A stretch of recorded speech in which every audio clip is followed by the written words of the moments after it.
नमस्कार, स्वागत है आपका। आप देख रहे हैं हमारी खास पेशकश। मैं हूं आपके साथ आनंद विजय सिंह।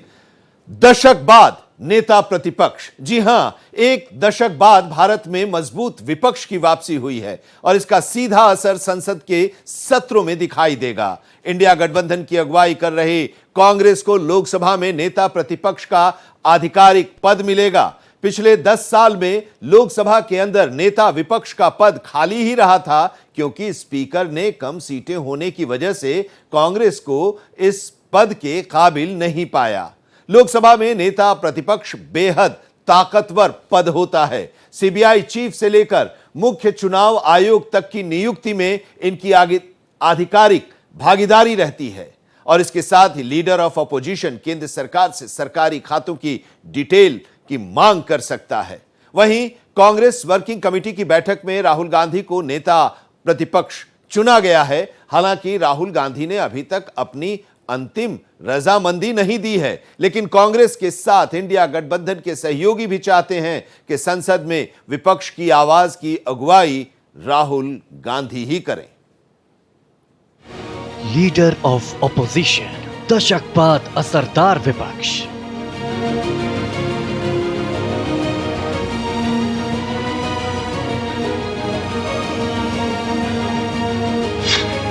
सुषमा आखिरी नेता विपक्ष, 2009 से 2014 तक संभाला पद।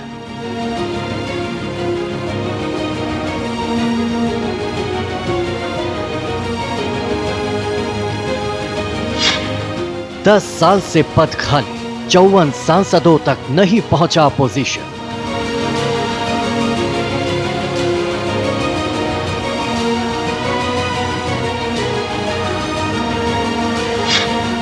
स्पीकर के पास अधिकार, बड़े विपक्षी दल के नेता को पदभार।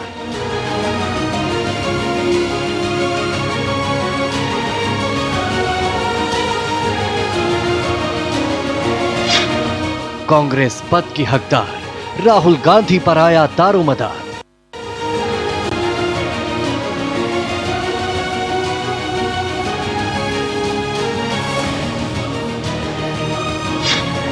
नेता विपक्ष ताकतवर, सीबीआई चीफ ईसी नियुक्ति में निर्णायक।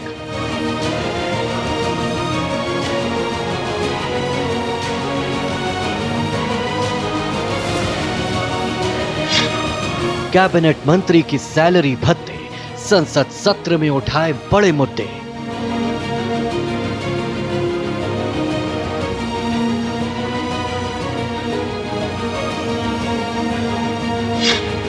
कांग्रेस वर्किंग कमेटी की बैठक, राहुल को चुना नेता विपक्ष।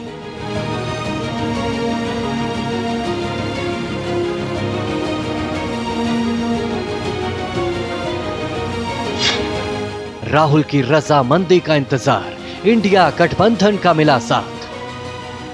आधिकारिक दस्तावेजों के मुताबिक सुषमा स्वराज भारतीय लोकसभा में आखिरी लीडर ऑफ अपोजिशन थी, क्योंकि 2014 के बाद सबसे बड़ा विपक्षी दल यानी कांग्रेस कुल सांसदों का 10% अर्थात 54 सांसदों का आंकड़ा लोकसभा में नहीं छू पाई। बीजेपी की सरकार रहते स्पीकर ने अपने विशेषाधिकार के आधार पर विपक्ष को लीडर ऑफ अपोजिशन का पद देने के काबिल नहीं पाया, लेकिन 2024 में हुए लोकसभा चुनाव में कांग्रेस 99 सांसदों के साथ लोकसभा में पहुंची है और ऐसे में प्रबल संभावना है कि राहुल गांधी लोकसभा में विपक्ष की अगुवाई करते नजर आए। ऐसे में पिछले 10 साल के मुकाबले पार्लियामेंट के अंदर सियासत काफी बदल जाएगी और साथ ही सीबीआई, सीवीसी और चुनाव आयोग के मुखिया को चुनने में भी विपक्ष का सीधा दखल नजर आएगा। संसद की वेबसाइट पर लीडर ऑफ ऑपोजिशन सर्च कीजिए। वहां अब भी आखिरी एंट्री सुषमा स्वराज के नाम की दर्ज है, जो 2009 से 2014 तक लोकसभा में नेता प्रतिपक्ष थी। पिछले 10 साल से लोकसभा में नेता प्रतिपक्ष का पद खाली है, क्योंकि 2014 के बाद से किसी भी विपक्षी दल के 54 सांसद नहीं जीते। मावलंकर नियम के तहत नेता प्रतिपक्ष बनने के लिए लोकसभा की कुल संख्या का 10% यानी 54 सांसद होना जरूरी है। 10 साल बाद कांग्रेस को लोकसभा में अधिकृत रूप से नेता प्रतिपक्ष का पद मिलेगा। इस बार कांग्रेस के 99 सांसद हैं, जो लोकसभा की कुल संख्या का 18% है। कांग्रेस वर्किंग कमेटी ने इसके लिए राहुल गांधी के नाम का प्रस्ताव पारित किया है। कांग्रेस के कई नेता चाहते हैं कि राहुल गांधी लोकसभा में विपक्ष के नेता बने। कांग्रेस वर्किंग कमेटी की बैठक में भी उन्हें ही नेता प्रतिपक्ष चुना गया है, लेकिन फैसला राहुल को करना है। राहुल गांधी जी ने जिस रूप से निर्भीकता से हर वर्ग की लड़ाई लड़ी पिछले 10 वर्षों से इस सरकार से, राहुल गांधी जी ने जिस रूप से भारत जोड़ो यात्रा करी, मैं समझता हूं वो एक विशेष बधाई के पात्र हैं। और ये भावना को देखते हुए हम सब ने ये भी आग्रह किया कि राहुल गांधी जी नेता विपक्ष की जिम्मेदारी लें। देश के प्रधानमंत्री के सामने खड़े होकर आंख में आंख डाल के बात कर सकते हैं, वो है राहुल गांधी। और जब राहुल गांधी खड़े होंगे तो देश का नौजवान अपने आप को सुरक्षित महसूस करेगा। तमाम से वो मुद्दे, महंगाई का मुद्दा, बेरोजगारी का मुद्दा, अग्निवीर का मुद्दा, ये तमाम मुद्दे जब वो राहुल गांधी विपक्ष के नेता होंगे, उठाएंगे, तो मेरे को लगता है कि देश के लोग अपने आप को ये महसूस करेंगे कि हमारी बात करने वाला और हमारी लड़ाई लड़ने वाला कोई व्यक्ति है। जब भी कांग्रेस पार्टी ने राहुल गांधी जी से कुछ अपेक्षा की है तो कांग्रेस पार्टी की ख्वाहिश राहुल गांधी जी ने पूरी की है। जब कांग्रेस पार्टी ने राहुल गांधी जी से गुजारिश की वो यात्रा करे तो उन्होंने कन्याकुमारी से कश्मीर तक यात्रा की। जब कांग्रेस पार्टी ने गुजारिश की कि वो दोबारा यात्रा करे तो उन्होंने मणिपुर से मुंबई तक यात्रा की। उनका सदस्य पद खारिज हुआ, लेकिन वो लड़ते गए। ईडी में उनकी जांच हुई, केस उनके साथ उनके ऊपर लगाए गए, तब भी वो लड़ाई लड़ते गए। तो आज कांग्रेस पार्टी दोबारा उनसे गुजारिश करती है कि वो देश की आवाज़ सदन के अंदर उठाएं, जिस प्रकार से वो सड़क पे उठाते हैं। नेता प्रतिपक्ष का जो पद है वो कोई बहुत औपचारिक या प्रतीकात्मक नहीं है।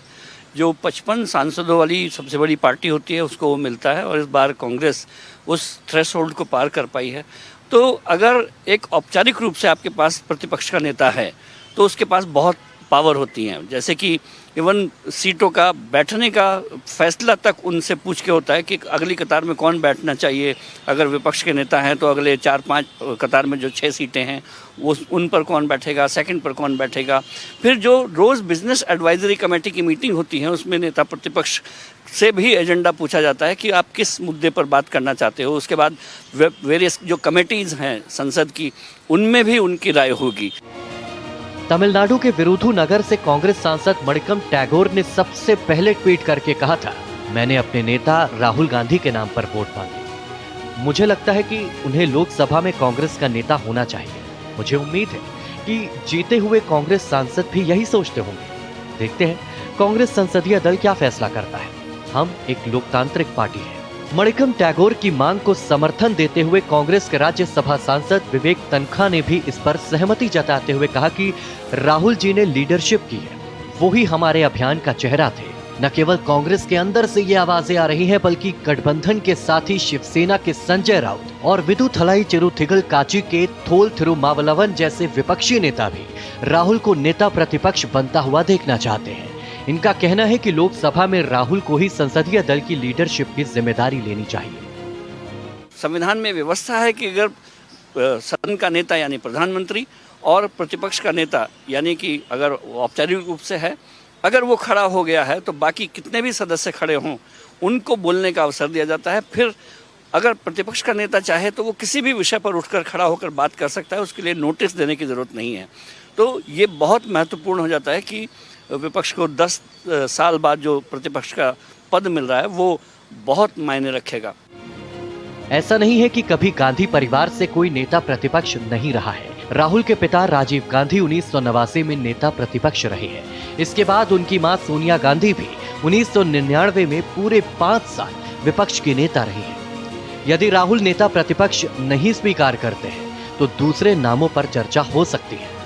राहुल के एलओपी का पद नहीं संभालने पर शशि थरूर, मनीष तिवारी, केसी वेणुगोपाल और लोकसभा में कांग्रेस के निवर्तमान उपनेता गौरव गोगोई में से किसी को नेता प्रतिपक्ष चुना जा सकता है। इसमें एक पेच ये है कि राज्यसभा में पहले से ही मल्लिकार्जुन खड़गे विपक्ष के नेता हैं, वो दक्षिण से आते हैं। ऐसे में लोकसभा का नेता भी दक्षिण से ही चुना जाए, ये मुश्किल है। बता दें कि नेता प्रतिपक्ष को लोकसभा में बोलने का कुशल होना जरूरी है, खास तौर पर वो नेता जिसकी हिंदी पर खासी कमांड हो। बीजेपी गठबंधन से सरकार बना रही है। इस कारण इस बार का विपक्ष ज्यादा अग्रेसिव होगा। ऐसे में हिंदी बोलने वाला नेता होना चाहिए। पिछली बार अधीर रंजन चौधरी ने प्रयास खूब किया, लेकिन हिंदी में हाथ तंग होने के कारण उनकी बात आसानी से नहीं पहुंच पाती थी।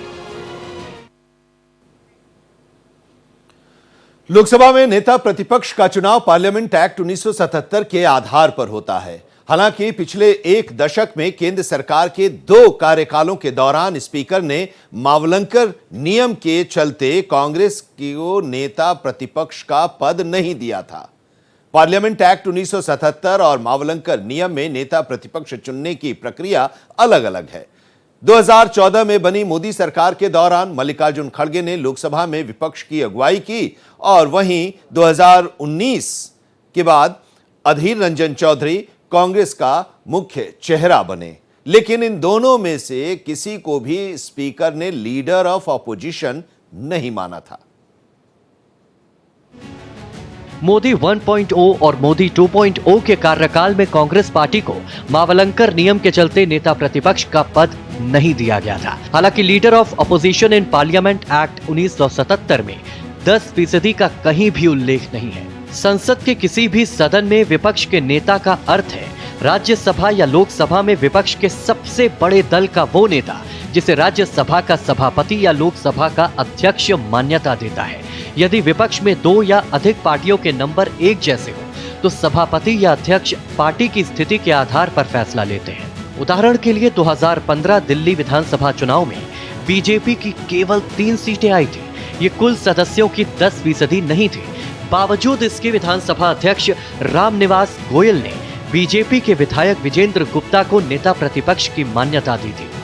विधानसभा सचिवालय ने नोटिफिकेशन जारी कर कहा था कि बीजेपी सबसे ज्यादा 3 सीटों वाली पार्टी है, इसीलिए बीजेपी को विपक्षी पार्टी माना जाता है। दरअसल 1952 में देश में पहला चुनाव हुआ था। कांग्रेस को 364 सीटें मिली थी। दूसरी सबसे बड़ी पार्टी सीपीआईएम को 16 सीटें मिली थी। देश के पहले लोकसभा स्पीकर जीवी मावलंकर थे। जीवी मावलंकर ने नियम बनाया था कि लोकसभा में विपक्ष का नेता बनने के लिए कम से कम संबंधित पार्टी की 10% सीट होनी चाहिए। इसके पीछे उनका तर्क ये था कि कोई नियम होना चाहिए वरना हर पार्टी नेता प्रतिपक्ष का पद मांगने लगेगी। तब से यही नियम चलता चला रहा है। मावलंकर का यह नियम किसी गजट या लिखित में नहीं जारी किया गया था। ये नियम लोकसभा ही नहीं राज्यसभा, विधानसभा और दूसरे निकायों में भी लागू किया जाता है। पहली, दूसरी और तीसरी लोकसभा में नेता प्रतिपक्ष का पद नहीं था। चौथी लोकसभा में पहली बार नेता प्रतिपक्ष राम सुहाग सिंह बनाए गए थे। इसका कारण था कि कांग्रेस 2 हिस्सों कांग्रेस आई और कांग्रेस ओ में टूट गई थी। राम सुहाग सिंह कांग्रेस ओ के कोटे से पहले नेता प्रतिपक्ष बने थे। वहीं 2014 में पहली मोदी सरकार में कांग्रेस की मांग के बावजूद स्पीकर सुमित्रा महाजन ने नेता प्रतिपक्ष का पद देने से इनकार कर दिया था। 2014 में कांग्रेस की तरफ से लीडरशिप मल्लिकार्जुन खड़गे कर रहे थे, लेकिन वो नेता प्रतिपक्ष नहीं थे। 2019 में स्पीकर ओम बिड़ला ने भी 10% का नियम ही चलाया। सबसे बड़ी पार्टी के नेता होने के नाते दूसरे विपक्षी दलों ने भी अधीर रंजन चौधरी को समर्थन दिया, लेकिन मोदी सरकार ने कभी भी अधीर रंजन को प्रोटोकॉल के तहत नेता प्रतिपक्ष का पद नहीं दिया। लोकसभा टीवी के प्रसारण में भी सुषमा स्वराज के नाम के आगे लीडर ऑफ अपोजिशन लिखा दिखता था, लेकिन अधीर रंजन के आगे सिर्फ उनकी सीट का नाम लिखा होता था। अब सवाल ये उठता है कि फिर ईडी, सीवीसी, लोक लेखा समिति में अधीर रंजन चौधरी को क्यों शामिल किया गया? क्योंकि परंपरा के अनुसार नेता प्रतिपक्ष को शामिल किया जाता है और वो उपलब्ध नहीं था। ऐसे में मोदी सरकार ने सबसे बड़ी विपक्षी पार्टी के नेता होने के नाते उन कमेटियों में अधीर रंजन को शामिल किया था। आधिकारिक तौर पर नेता प्रतिपक्ष बेहद ताकतवर होता है। नेता प्रतिपक्ष सरकार की निगरानी करता है, एलओपी सरकार का आईना दिखाने का काम करता है। साथ ही नेता विपक्ष सरकार के कामों को रिव्यू करता है। नेता प्रतिपक्ष का काम सरकार के लिए ऑप्शन देना है। जब हमारे कॉन्स्टिट्यूशन मेकर्स ने तय किया था कि सीबीआई, सीवीसी, निर्वाचन आयुक्त जैसे जो संवैधानिक पद हैं, इनका चयन में प्रतिपक्ष के नेता का भी भूमिका होनी चाहिए, तो उनका सोचना यही था कि एक बैलेंसिंग एक्ट होने चाहिए। उसमें सरकार अपने मर्जी के नेता ना चुन पाए, अधिकारी न चुन पाए इन पदों के लिए, उसमें विपक्ष की भी राय होनी चाहिए। और विपक्ष की जब राय होती है तो जो लोग चुने जाने हैं वो लोग भी अपने आप को ध्यान में रखते हैं कि नहीं, अब हमें सिर्फ प्रधानमंत्री नहीं चुनेंगे, अब हमें सिर्फ सरकार नहीं चुनेगी, अब इसमें प्रतिपक्ष के नेता की भी राय होगी, तो वो ज़रूर अपने फैसलों में रूथलेस नहीं होंगे और उनके जो फैसले हैं वो बहुत संतुलित होंगे। इस चुनाव में 10 साल के बाद कांग्रेस 44 से 99 पर चली गई है। दूसरा, जो इंडिया गठबंधन है और जो सपा है, सपा भी इस बार 5 सीटों से सीधे 37 पर आ गई है, तो दोनों की सीटें बढ़ी हैं। बाकी जो उनके सहयोगी दल है, टीएमसी की सीटें बढ़ी हैं। टीएमसी को इस बार गेन हुआ है, क्योंकि पिछली बार बंगाल में 18 बीजेपी की थी और बाकी इनकी थी, तो इस बार टीएमसी 29 सीट से लेकर आई है। तो निश्चित रूप से इस बार जो विपक्ष होगा लोकसभा में, वो बहुत मजबूत विपक्ष होगा और उनके पास अपने बहुत सारे मुद्दे होंगे और उन्होंने जो अपनी चुनाव की स्ट्रैटेजी बनाई थी उनकी वो काफ़ी इफ़ेक्टिव थी and they were very successful in building their narratives, और अपने नैरेटिव को उन्होंने जनता को पहुंचाया, जो कि उनकी वोट में भी तब्दील हुआ। Leader of opposition in parliament act 1977 के अनुसार नेता प्रतिपक्ष के अधिकार और सुविधाएं ठीक वैसी होती है जो एक कैबिनेट मंत्री की होती है। नेता प्रतिपक्ष लोक लेखा समिति का चेयरमैन भी होता है। ये कमेटी सरकार के फाइनेंशियल अकाउंट्स की जांच करती है। ये उन रुपयों का हिसाब की जांच करती है जो संसद के माध्यम से सरकार को खर्च करने के लिए दिया जाता है। नेता प्रतिपक्ष कई अहम कमेटियों और सिलेक्शन कमीशन के सदस्य होते हैं। इसमें केंद्रीय सतर्कता आयुक्त, मुख्य सूचना आयुक्त और राष्ट्रीय मानवाधिकार आयोग शामिल है। अगर सरकार सिलेक्शन कमीशन में नेता प्रतिपक्ष को शामिल ना करे तो देश में ईडी, सीबीआई चीफ की नियुक्ति नहीं हो सकती। इसके अलावा इलेक्शन कमिश्नर की नियुक्ति वाली कमेटी में भी नेता प्रतिपक्ष शामिल होता है। देश में लंबे अरसे तक कांग्रेस का एक छत्र राज रहा है। कांग्रेस की सरकार के चलते ऐसे कई मौके आए जब लोकसभा को नेता प्रतिपक्ष नहीं मिला और उसके पीछे यह तर्क दिया गया कि प्रमुख विपक्षी दल के पास कुल सदस्यों का 10% हिस्सा नहीं है।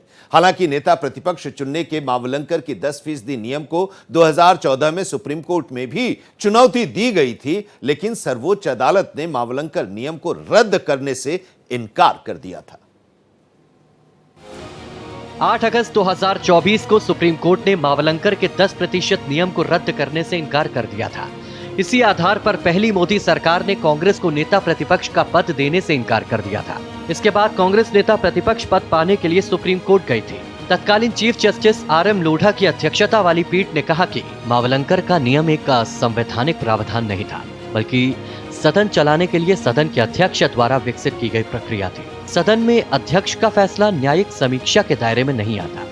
अनुच्छेद 32 के तहत हम यहाँ राजनीतिक मुद्दों पर फैसला करने के लिए नहीं बैठे। कोर्ट ने याचिकाकर्ता से कहा था कि आप खुद कह रहे हैं कि वो नोटिफाइड नहीं है, इसका मतलब है कि ये कहीं भी नहीं है। हालांकि सुप्रीम कोर्ट ने इस दलील को नहीं माना। बता दें, भारतीय लोकसभा के इतिहास में ऐसा कई बार हुआ है जब सदन में विपक्षी दल के नेता को आधिकारिक तौर पर नेता प्रतिपक्ष का दर्जा नहीं दिया गया।